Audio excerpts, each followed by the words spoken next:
Aloha and welcome to another episode of Tiki Room Talk, a Disney podcast. My name is Angela and I'm joined by my sister Christina. We'll be your master of ceremonies on this enchanted journey into weekly top 5 topics and helpful tips when experiencing all things Disney. You can listen to us on Spotify, Apple Podcasts, Google Play Music, YouTube, or on Libsyn. Just search Tiki Room Talk. If you like listening to us, be sure to follow us on Facebook and Instagram at Tiki Room Talk. We'd love to hear your feedback or answer any questions you may have, so be sure to reach out to us. This week's topic, we will be discussing our recent trip to Disney World to enjoy Epcot's Food and Wine Festival 2019. Our siestas keep getting shorter and shorter, so let's wake up the Glee Club, put on the show, and get Tiki talking.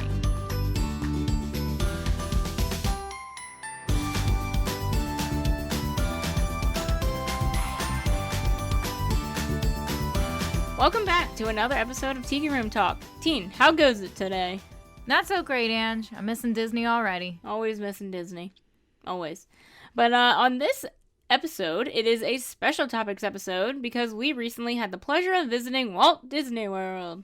And while we were there, amidst all of our relaxing, sightseeing, and eating, we were lucky enough to visit this year's Epcot Food and Wine Festival. And we wanted to share our amazing experience with all of you.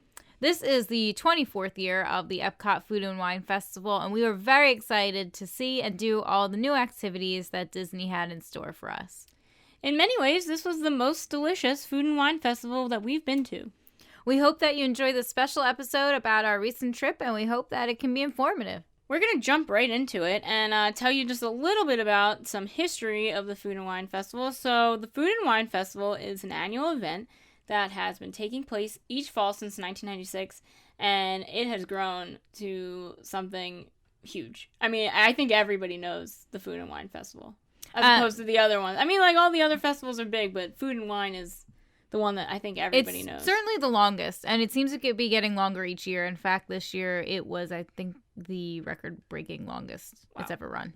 Yeah, so if you don't know much about the Food and Wine Festival, what it is Disney showcases food and drinks at international marketplaces, which represent the regular Epcot Pavilion countries, with additional countries and specialty food and beverage categories such as dessert, vegan, cheese, and beer. This year's festival ran from August 29th through November 23rd. By the time you are listening to this, it will unfortunately have ended. But for future references, because they run this festival every year, your Epcot Park admission includes incredible special events, informative culinary and beverage demonstrations, celebrity chef visits, and of course, the delicious World Showcase Marketplace food booths. If you're on the Disney dining plan, many menu items at the food booths can be purchased using your remaining snack options. That's big. That's really big because whatever dining plan that you are on, you get 2 snacks a day. And a lot of times, if you're not actually using those snacks, by the end of your trip, you're kind of stuck with a bunch of snacks. So if you're going to the Food and Wine Festival, definitely use some of your snack options for that day. It's really worth it. Mm-hmm. And some of the plates you can get are they're like a tapas style portion, and you can get some really good deals with that if you use your snack credit points for it. Yeah, but if you don't use your snack credit points, I think that the food and drinks are really fairly priced. Yeah, they're not bad at all. No, I don't think so. All right, team, let's talk about the crowds. Okay, so it was crowded this year, but we also went on a Sunday, and I will say that even though it was crowded, the lines were never too long. We never really had a problem getting maybe like a table or a place to stand and munch or anything. So it wasn't awful. No. I've seen it worse. Way worse. Yeah. I noted that as well. I have seen it worse. And for me, it actually seemed less crowded than what I had expected. Because I think I went in with such an expectation that it was going to be so crowded. And I do want to note we went end of September. I think that for me, it was a good idea to have the mindset that I thought it was going to be so crowded to the point of like seas of people, so that when I went, my expectations were exceeded because I thought it was going to be more crowded than it was. But the lines, like Christina said, they were never really too long. They were always moving. We always found a place to stand and eat. So for me, I thought, yeah, it was crowded, but yeah, it was very tolerable. You know, it's expected being a weekend that it's going to be crowded. So yeah, I actually didn't think it was as bad as I had anticipated. I think if you're if you decide to go on a weekend, I would go on a Sunday because so a lot of the locals in Florida will go on the weekends, but for Sundays, I think a little less of them may go because they have work the next day. So if you're going to go on a weekend, try and make it a Sunday, but preferably go on like a Tuesday or a Wednesday. And it might depend too, because the demonstrations and the seminars and the special events, they run different days of the week. So something you maybe really want to see, or a celebrity chef you might really want to see, might be on like a Thursday or a Monday or something. So you definitely want to do that research before you pick what day you're going to go. Yeah, I agree with that. All right, team, let's talk a little bit about the food booths. So there were about 29 food booths this year. We actually ate and drank there were 5 of us in our group. We ate and drank about 22 different items. And so you want to go through maybe some of the booths we tried some stuff at? All right, so we counted the chocolate experience, but we only had samples there, but I count it.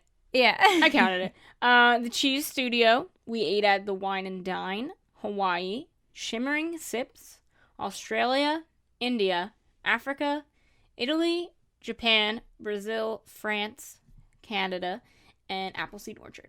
Okay. So at the Cheese Studio, we had a braised beef stroganoff. There was also, I had the Florida Orange Groves Winery Sparkling Blueberry Wine, which was really good. At the Wine and Dine Studio, we had seared scallops and also a butternut squash ravioli. So the seared scallops my dad had, and I think he said that was his favorite. Yeah, he really liked it. He really liked that. Really good. And the butternut squash ravioli was amazing. It was so good. I wish I went back and got more. It was really, really good. In Hawaii, we had a Kahlua pork slider and also a grilled tuna takti. At Shimmering Sips, Ange had a banana almond soft serve sundae. Oh, that was really, really good. And also a cheesecake trio. Yes. In Australia, I had a deconstructed pavlova, which was really interesting. In India, I also had a warm Indian bread service, and it came with 3 different like accoutrements. There was a pesto, a coriander pesto, there was a garlic spread, and there was like a mango chutney. And that was really good. It was similar to what you would get if you went to Sanaa and you got their bread service, but on a smaller scale. It was really yummy. In Africa, there was a Kenyan coffee barbecue beef tenderloin. And then I had the piri piri skewered shrimp, which I think actually might have been my favorite thing I ate that day. Ooh. It was really good. The shrimp was super flavorful, not real spicy, but spiced really well. And the couscous was really fresh. It had fruit in it and everything. It was really tasty. Italy, there was the polo, which is it was like a chicken parm. In Japan, I had the teriyaki chicken bun, which I was really excited for that one, and that one was really good too. It was not my favorite, but it had like a little bit of some spice to it, but I really just liked the texture of it. I thought it was really good. In Brazil, someone had the moqueca, which is a Brazilian cheese bread. Was that you? It was not me, actually. I don't know who ate that. I don't know who ate that either. In France, we had the boeuf braise à la bordelaise pomme dauphine. It was a beef braised in Cabernet Sauvignon with red onions and puffed potatoes. That was awesome. I don't know why I didn't expect them to actually be like an actual puffed potato, but that's exactly what it was, and it was really, really good. The beef was just fall apart. It was delicious. And then in Canada, there was the Le Cellier wild mushroom beef filet mignon, and at the Appleseed Orchard, we got the charcuterie and cheese plate, as well as the frozen apple pie drink, which, Christina, I think you had that. Yeah, it was really good. It was non-alcoholic, but it actually did taste just like a piece of apple pie. It was pretty tasty. Yes. And it was really hot that day, so it was really nice to have something cold. It was nice that was inside, too. I thought that was kind of nice. It was really cool. Before. I really liked the Appleseed Orchard a lot. It was decorated really nicely. So it's actually in the Canada Pavilion where their usual Canada Circle Vision video is, which they're redoing and making a new one right now, which I hope they use Martin Short again because I love Martin Short. Yes, but I have a feeling they might get a different Canadian actor this time. But it was really cute inside. They made it up like it was like a festival. They had lights. They put like big apple trees everywhere. Yeah, I and liked it. It I was liked it a lot. the standing cues for when you're watching the Circle Vision video were good places to put your food down and stuff, and it was air conditioned, so it was a cute little space. They never did that before, and I don't know if they'll do it next year because the new video is supposed to be coming out at some point soon. So it was a really cute space. I really like that they did that. I feel like it was a little hidden gem. Like, some people might not have even known that that was there. Yeah, you have to kind of, like walk farther back into the pavilion to get there. And I thought that the areas for the studio booths and the eats booths were set up really cute too. They had tables by the wine studio. They had these like big wine bottles and kind of like a little display in the middle and stuff. It was a nice area. They had a lot of tables this year. Yeah. I don't know if it just was less crowded and we were able to get to a couple more, but it was nice to actually be able to have a place to put your stuff down and everything. Yeah, I noticed that too. I thought that there were more places to eat your food. So talk a little bit about the special events, the seminars, and the demonstrations. So we actually didn't do any this year. It's probably we're not the best people to talk about this right now. But I did go through the list, and they had some really neat looking ones this year. I'm not a big football fan. Anybody who knows me will tell you that. But they actually had a tailgate event that was new this year, and it looked pretty cool. It was they did 2 different teams each. I think it was Monday. It had to do with like Monday Night Football, and whatever teams were playing them each other that day, they were doing those 2 different teams. And so you would sign up for it, and you would come in and you would get a whole menu that was catered to like the specific areas where those teams were from. Yeah. Like if say you went to see the Philadelphia Eagles, they might give you like mini cheesesteaks or something Go Birds. like that. Yeah. It was really cool idea. And then like at the end they gave you an apron with like your team's logo on it and stuff. It was really, I don't know. I'm not a big football fan, but that was like a really cool event. But they had a lot of other tastings, seminars. They had wine tastings, pairings. They have special events where they do a Parisian brunch at Chef de France, and you go and you have this big Parisian brunch. They do an Italian food pairing. It's like $75 per person or something, and you go and you they pair different wines with each course of meal for you and everything. So they have a lot of really cool seminars, demonstrations every year. It's always changing. They always have celebrity chefs coming in and out. Yeah, they do some cool stuff. I have a question, Christina, and I think you could answer this. Mm-hmm. Did they still have the big convention center area open, or did we just like miss that? No. So the festival like marketplace has changed locations over the years. So the last so many years, it was at what used to be the Wonders of Life Pavilion. Okay. And then that's the one that we've seen it in, correct? Yeah, we've seen it in there before. Whenever they do Flower and Garden Festival, they used to like put everything in there too. Yeah. And then I think it was last year, maybe the year before that too, they moved it over to what's called the Odyssey Center, which is that kind of like vacant space between Test Track and the Mexico Pavilion. It's got restrooms, and you kind of usually just like walk right by it. That's a space that used to be used for like group events. And if you were to, because I think, didn't you do something there on your senior trip or what? That was actually at the American Pavilion. Oh, okay. Yeah. But yeah, you could like rent it out. But they actually just recently, with all of the enhancements that are coming to Epcot, gutted that area and made it a new like Epcot Center where it showcases all the new changes that are coming with like artwork and here's what's coming up and stuff like that. So when we were there, it was actually closed. It opened a couple weeks ago. Okay. And the new festival center is actually, it's like located kind of behind the Imagination Pavilion-ish, kind of on your way to the World Showcase. It's this big, like, blue building that we've probably walked by a million times before, but it's kind of like painted to blend in with the sky, so sometimes you don't see it. But and I don't know if next year that's where it's going to be at, but I have a feeling that's probably where they're going to keep having the festival marketplace from now on. It's some sort of like big, I guess, convention center that's sitting back there. Okay. So we didn't go in that. We did not go in there. What were we doing? We walked past what were we doing? And I saw a really long line, so I know people were going in that there. Was yeah. Yep. Okay. Yeah, there was a big long line. But anytime you go to do any of the special events or the seminars or the demonstrations, if it's not like a food pairing one, like we were talking about with Italy or the one at Chef de France, it'll be in that pavilion. Yes. That's where they'll do all their special stuff. Yeah, I've seen them do things in there before. Yeah. All right, so at the Food and Wine Festival, they also offer the E to the B concert series. This year, our performer was Mark Wills. From what I understand, he's a country singer? Yes, I heard one of his songs. I did not know him, so we did not make it a point to go over there and see him. Did you walk by when he was performing there? Yeah, I did. So with the E to the B concert series, they do, I think, 3 concerts a night. Yeah. And they're free. Yep. You get to see. And they have they have a long list of performers. The performers will come and do like a weekend or 2, 3, 4 shows in a row. And they get some really cool acts in there.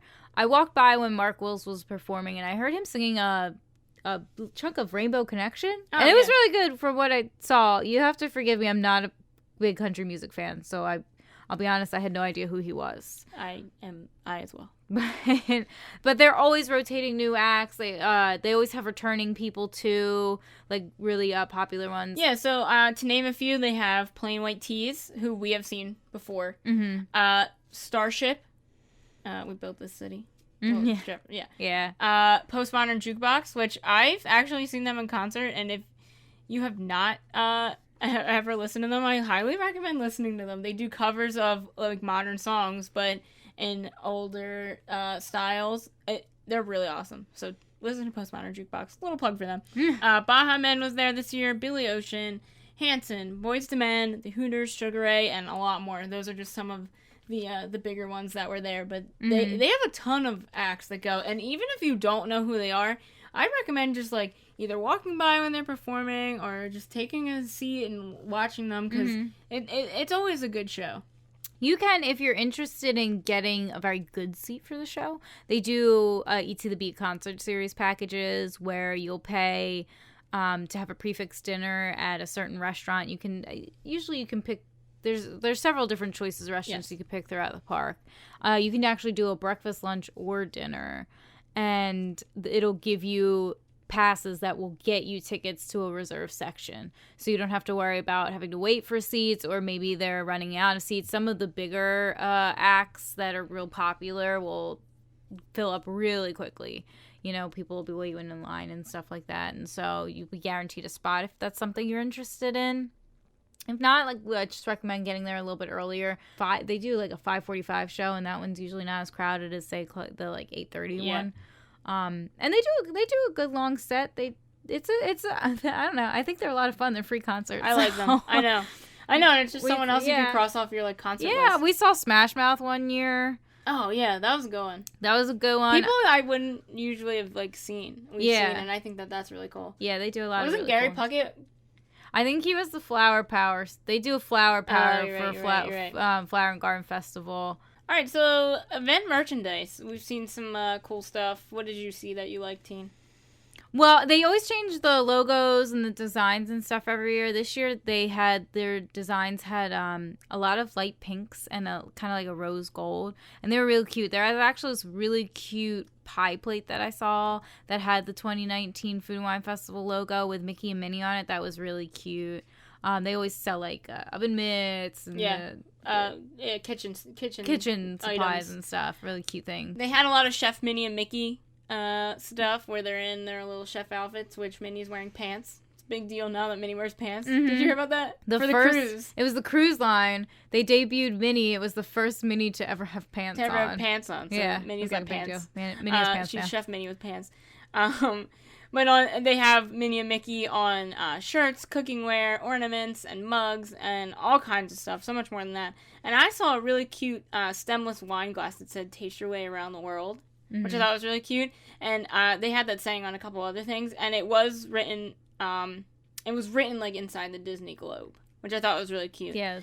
It was for an annual pass holder, but I'd still get it. I wasn't an They do have a lot of pass holder. They had a lot of annual pass holder merch. merchandise. Yeah. They do. Yeah. They also do these trays. I don't know, might not be something you're interested in, but they do these trays that you can buy, and they always change with the logo, with the year and everything, where you can buy them when you're actually doing your eating around the world with the marketplace booths. So it's this like little square tray, and it also has a little slot for a glass, and it's got the hole cut out of the bottom so you can put a wine glass in it if you are to get a wine glass, or you can put any kind of cup in it, and then you put your food on it, and so you can like walk with your food, like if you have more than one item. Yeah.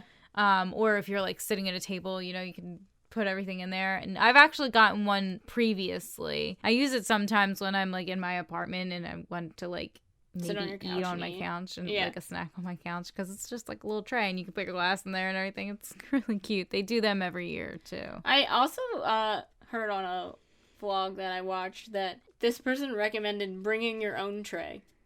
I don't know if I would go that far, but I don't know if I've ever seen anybody I don't do think that. I have either, but like to bring your own tray so that you can, if you didn't get a spot like at a table, like you have your own tray. Well, and some people like to taste each item from a food booth too. Like, say you're really interested in Australia and you want to get everything that they have to offer. I'm surprised they don't offer trays. They don't. So, like, if you're ordering, like, say 3-4 food items and a drink, they don't give you a tray to take it away with. It's all about you and your hands at that point. So sometimes the trays come in handy. Without dropping depending something. on how much you think you're going to want to have at each place. Yeah. Go with multiple people so that you have multiple hands. So to end our segment on food and wine, I know you mentioned it, but Christina, what was your favorite thing that you ate? I liked everything I ate, but I think, like I said before, my favorite was the shrimp that I had at the Africa Marketplace, which I didn't think it was going to be my favorite. There was actually, I was like hell-bent on trying this food. They have a new booth this year for the Alps. And by the time I got to it, I was so full. I couldn't eat anything. No. But, so I thought for sure that was going to be my number one, and I didn't end up actually getting to it. So this one was a surprise. I liked it. For me, I also liked everything that I ate. And I'm usually like a big beef and steak person. But for me, my favorite was that butternut squash ravioli, which I wasn't even going to honestly try. I kind of got there, and I was like, oh, that sounds good. So it was butternut squash ravioli with brown butter vinaigrette, Parmesan cheese, and pumpkin seeds. And that vinaigrette, I think, is what made it. It was so tasty. And the squash inside of it was so good. I could have eaten that, like, all day. Mm-hmm. And I wish I could have more of that. It was really, really good. And that would be my top. Hopefully this special episode was enjoyable for our listeners. We would love to hear your feedback about what you think of Epcot's Food and Wine Festival. If you went and you had any favorite items, let us know what they were. Leave us a comment on social media with your thoughts. We'd love to hear if you have any questions. Like Anne said, if you've been to the festival and you want to comment on maybe it was something that you really enjoyed that we didn't try. So we want to thank you guys for listening. And we'll see you real soon.